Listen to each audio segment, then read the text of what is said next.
পুজোর জোগাড় হচ্ছে। আজ এবারে দেখছি একটু আগে উঠেছে দেবলীনা, যার জন্য পুজো সে মাথায় একটা কি পাগড়ি বেঁধেছে দেখো। এটা দুজনে মিলেই পুজোর জোগাড় করছে। আমি স্নান করে এলাম, 7টার সময় ব্রাহ্মণ আসবে বলেছে, এখন বাজে 7:05 বাকি, হয়েই গেছে সব। হ্যালো বন্ধুরা, সবাই কেমন আছো? আশা করি সবাই খুব ভালো আছো, আর আমিও ভালো আছি। হ্যাপি সরস্বতী পুজো। সরস্বতী পুজোর এখন 7:05 বাকি, এখন থেকে ব্লগটা স্টার্ট করছি। দাঁড়াও না একটু। তো এবারে তো 2 দিন পুজো পড়েছে, একবার রবিবার আবার সোমবার। রবিবার তো তোমার 12টা থেকে পড়েছিল, ওই জন্য রবিবারটা আমরা করিনি, সোমবারটা আমরা পুজো করছি। এখন আমি সমস্ত কাজ করে করে নিলাম, মা পুজোর দিকে চলে গেল ঠাকুরঘর পরিষ্কার করে, সোনু আর মা মিলে। এবারে দেখি রেডি হয়ে ঠাকুরঘর যাব। আমরা সব রেডি। আমাদের ব্রাহ্মণ বলেছিল 6:45-7টার মধ্যে আসবে, এখনো 7:30 বেজে গেছে, এখনো আসেনি। এই হয় পাপি কাকার বলেছে 8টার মধ্যে রেডি করে রাখবে। এই যে আমাদের সঞ্জু রেডি। সঞ্জু রেডি?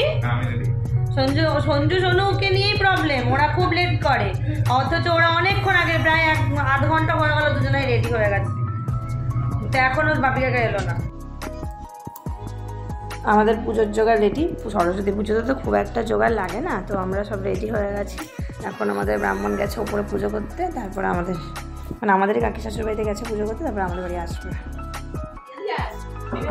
দুজনেই এসেছে পুজো, যারা পুজো করে শোনো সারা বছর একটু, এই যে একদিনই যা একটুখানি ওই দেবী বন্দনায় আর কি একটু অঞ্জলিটা দেবে, ব্যাস, তারপর আর সারা বছর একটা ধূপও দেখায় না। সোনু যে ড্রেসটা পরেছে ওটা সঞ্জু দাদা, মানে ওর পাশে যে দাঁড়িয়ে আছে সঞ্জু দাদা দিয়েছিল ভাই বোটাতে। ড্রেসটা ভালো লাগছে।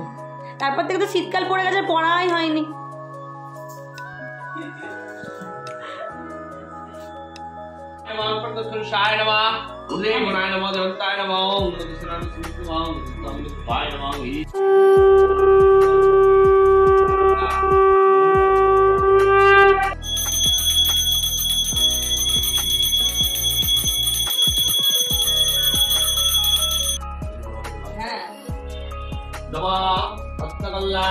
नमः नित्यां सरस्वत्याय नमः। वेद वेदांतार विद्या सानिभ्वा एवचा एसा साचंदना वंदपुष्पा भक्तिपुष्पा बिल्लपत्रांजलि नमः सरस्वती देवी। वेदांतार विद्या सानिभ्वा एवचा एसा साचंदना वंदपुष्पा भक्तिपुष्पा बिल्लपत्रांजलि नमः सरस्वती देवी नमस्ते।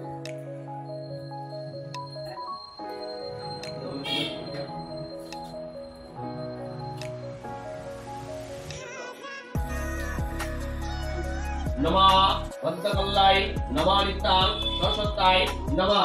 वेद वेदांतार विद्या सानिभ्वा एवचा एसा। সকালবেলাতে এখন আমাদের হচ্ছে পুজোর পর ফুলকপি আলু দিয়ে তরকারি, এটা বানাচ্ছে দেবো। কি দারুণ একটা গন্ধ বেরোচ্ছে, সত্যি খুব সুন্দর গন্ধ বেরো যাচ্ছে। ও আমি বললাম যে আমি করে দিই, বললাম না আমি করবো। আমি ঠাকুর বাসনটা মেজে নিলাম। তোমার ঠাকুর বাসন এই ঘরটা ঝাড় দেওয়া আর বিছানা তোলা হয়ে গেছিলো, বারান্দাটা মুছে নিয়েছিলাম। এখন আবার একবার সোনুকে বললাম তুই একটু মুছে দিস। এই যে প্রসাদগুলো সব বার করে নিলাম, ওই যে মিওমারার কেক খেয়ে খাচ্ছে, দাঁড়া দেখাই। সঞ্জু দাদা এনে দিয়েছে এগুলো সব, সঞ্জু দাদার কাছ থেকে করে খেয়েছে। কালকে সঞ্জু দাদার সঙ্গে বেরিয়েছিল, সঞ্জু দাদা কিনে দিয়েছে। যে প্রসাদগুলো সব খালি করে নিয়ে, মানে ঠাকুর বাসন থেকে নামিয়ে নিয়ে এবারে জায়গাটা ওগুলো সব ধুয়ে দিলাম বাসনগুলো। এই মুজ বেশি খাস না শোনো, সারাদিন আর কিছু খেতে পারবি না। কেমন হয়েছে পরোটা আর আলু চচ্চড়ি? না ওটা ফুলকপি আলু তরকারি করেছে না? ভালো হয়েছে পরোটা। এই যে পরোটা ভাজছে গরম গরম, ঘুরবে একদম। আমাকে কিছুই করতে দেয়নি, আমাকে মাখতেও দেয়নি, কিছুই না, ও নিজেই করেছে। এক গাল দাড়ি নিয়ে ঘুরছে। তোমরা বলবে তো বন্ধুরা কমেন্ট করে যে ওর প্রচুর দাড়ি উঠেছে, তাহলে কি যদি লজ্জায় কাটবে তো আজকে? কি বলে? না কাটবে তো না, ভাল লাগছে না। সব কাজকর্ম হয়ে গেছে বন্ধুরা, সোনু ঘরটা মুছে দিল। এবার রান্না বান্না করবো, কিন্তু তার আগে একটা যুদ্ধে যেতে হবে আমাকে। তোমরা আশীর্বাদ করো আমাকে, আমি যেন এই যুদ্ধে সাকসেসফুল হতে পারি। কি যুদ্ধ বলো তো? সেটা হচ্ছে সোনুকে শাড়ি পরানো। সেই যুদ্ধে আমাকে এখন নামতে হবে। তো গাইজ সবাই আমাকে একটু হেল্প করো, সবাই আশীর্বাদ করো যেন আমি বেঁচে থাকি। দেখো শাড়ি দেখাচ্ছি কোনটা পরবে। শোনো, এইটা ছবিটা অত বোঝা যাচ্ছে না, কিন্তু ডিপ ব্লু কালারের মধ্যে একটা হ্যাঁ নেভি ব্লু কালারের মধ্যে একটা কপার পার, শাড়িটা দেখতে খুব সুন্দর, এটা পরবে ও। সোনামা রেডি। না না না না, সোনাইকে কেমন লাগছে কমেন্ট করে জানিও বন্ধুরা। ভালো লাগলেও বলবে, খারাপ লাগলেও বলবে আমি সাকসেসফুল হয়েছি। না না, খুব সুন্দর লাগছে। সোনু রেডি, আর সোনুর বাপি সোনুকে ছবি তুলে দিচ্ছে। বাবা, সোনু আর সোনুর বান্ধবী মিষ্টিকে মিষ্টিই লাগছে, মিষ্টিকে খুব ভালো লাগছে। মিষ্টি দেখে দেখা খুব সুন্দর লাগছে, খুব খুব। আজকে নিরামিষ রান্নাগুলোই করবো। আজকে এই যে ফুলকপি ভেজে রেখেছি, ফুলকপির তরকারি করব, লাউ শাক চচ্চড়ি, আর হবে বেগুন ভাজা। এই যে বেগুন ভাজা, এদিকে ফুলকপির তরকারিটা, আর এদিকে লাউ শাক বসিয়েছি। কখন থেকে রেডি হয়ে বসে আছি, এখনই এলো চুলদারি কেটে। ওই দেখো, কখন থেকে আমি রেডি হয়ে বসে আছি, কখন থেকে। সত্যি কথা, অনেক সকালে উঠেছি না, এনার্জি পাচ্ছি।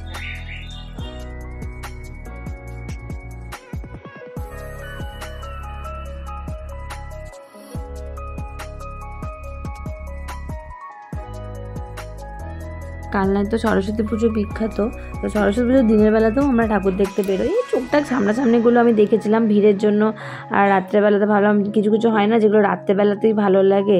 তো আমরা এদিকে রামেশ্বরপুরের দিকে গেছিলাম। রামেশ্বরপুরের দিকে 2-3টে ঠাকুর হয়, অতটা কালনার মতন অতটা ভালো হয় না, কিন্তু ভালোই হয়, খারাপ হয় না। তো ওই দিকটা দেখে আমরা আবার আশেপাশেরগুলো একটু দেখলাম। ভাবলাম যে ভিড়ে যেগুলো দেখবে রাত্রেবেলা ভালো লাগে, এই যেমন এই প্যান্ডেলটা, এটা রাত্রেবেলায় বেশি ভালো লাগবে। আবার পরে আবার রাত্রেবেলা গেছিলাম, এটা আর কি শ্মশান করেছিল, খুব ভালো করেছিল। তা তালবোনার যেটা অনেক দূরের ঠাকুর, সেটা আমরা দেখে চলে এসেছিলাম দিনের বেলা। সোনুকে নিয়ে আবার ওর বাবা পরে গেছিলো। তো কেমন লাগছে কমেন্ট করে জানাবে প্যান্ডেলগুলো, আর আমাকেও কেমন লাগছে সেটাও কমেন্ট করে জানিও।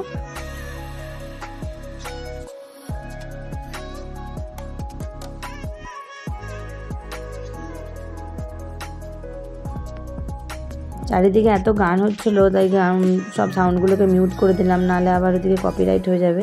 তালবোনা থেকে আসার সময় এই একটা প্যান্ডেল করেছিল, দেখো ভিক্টোরিয়া মেমোরিয়ালের মতন, ভীষণ সুন্দর করেছিল, খুব ভালো লাগছিলো ঠাকুর বাইরে থেকে প্যান্ডেলটা দেখতে।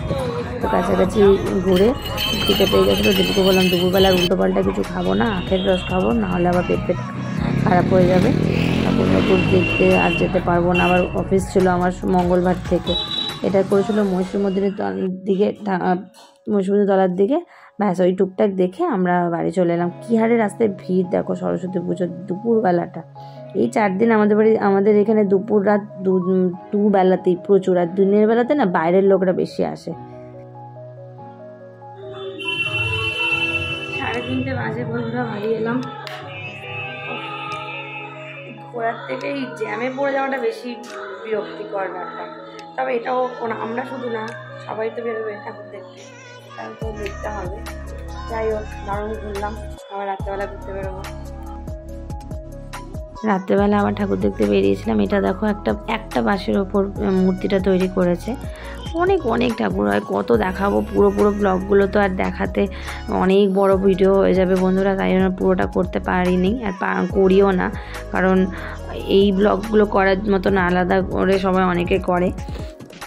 যেটুকু পারলাম তোমাদের সঙ্গে শেয়ার করলাম। একবার যারা আশেপাশে আছো, কালনার সরস্বতী পুজো দেখো নি, একবার দেখে যাও। চারদিকে এত গান হচ্ছিল, সব কিছু মিউট করে দিলাম, নাহলে কপিরাইট হয়ে যাবে। ভীষণ সুন্দর পুজো হয়েছিল এবার, তো মানে দারুণ পুজো। প্রতি বছরই পুজো ভালো হয়। এটা ছিল বন্নি শিকার প্যান্ডেল।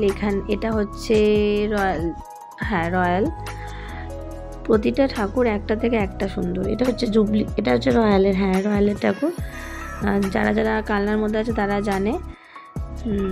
ভীষণ ভালো লাগে ঠাকুর পুজো দেখতে। আমাদের মানে দুর্গা পুজোর থেকেও আমরা সরস্বতী পুজোটাকে বেশি এনজয় করি। এটা হচ্ছে জুবলি স্টারে প্রতিবারের মতন এবার হচ্ছে রাম মন্দির করেছিল, তিরুপতি মন্দির, মিস্টেক হয়ে গেছে।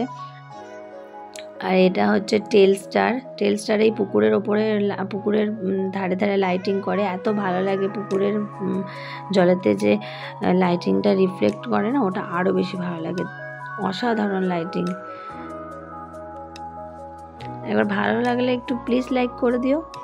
দেখো, এটা পুরীর রথ করেছে, তোমরা বুঝতে পারছো কিনা জানি না। 3টে রথ যেটা হয় না পুরীর জগন্নাথে, সেটা করেছে। বৈদ্যনাথ ধাম, আমরা এবার রোল খেয়ে নিচ্ছি। খিদে পেয়ে গেছিলো, আসলে দুপুরে খাওয়ার পর তো সন্ধ্যাবেলায় কিছু খাইনি আমরা। সেই দিনকার রোলটা কেন খেলাম, কারণ হচ্ছে আমাদের চেনা দোকানটা, এটা খুব ভালো লাগছিলো। রাস্তা দিয়ে লাইটিং, আর এই লাইটিংগুলো ঘুরছিলো আর মিউজিকের সঙ্গে সঙ্গে না এত ভালো লাগছিলো, মনে হচ্ছিলো যেদিকে হাঁটছি সেদিকে লাইটিংটা আমাদের উপরে ফোকাস হচ্ছে, এরকমই আর কি সিস্টেমটা করা ছিল। আজকের ব্লগটা ছোট করে দিলাম, এরপর আরও অনেক ব্লগ আছে। ভালো লাগলে প্লিজ লাইক কমেন্ট করো। সবাই ভালো থেকো, সুস্থ থেকো, দেখা হচ্ছে পরের ব্লগে। টাটা।